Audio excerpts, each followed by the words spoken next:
breaker, hayap na. Kailangan pulihan lang siya para makabalo ang tanan kung pwede sa iyan.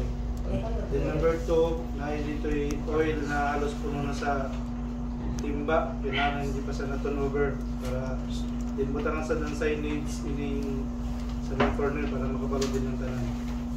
Then ang last, number 3 sa ang regarding issue sa electrical. May nabayaan dito na extension o nakasaksak pa siya. Pero na siya, natanggal na siya, na-rectify na. Picture na kan, pakiyan. Kuha na niyang ikuha na gusto ko yung bagkit natin sa invite. Okay.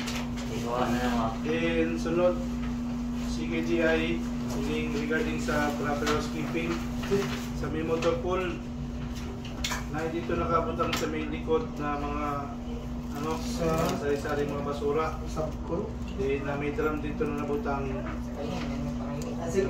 May botilya, na ano dito, na duha ka po na sigaret, plastic, papel, na then orient ang mga tao para makabalo regarding sa yan. Kasi ini ang dasad sa regarding sa immunity ng housekeeping. Sa siyan, sa likod, may dito sa na-rectify na yung nabutangan naman ng PVC. Problema doon sa kanal. Buho yung dito na may mga bato na nakapara, mga lupa.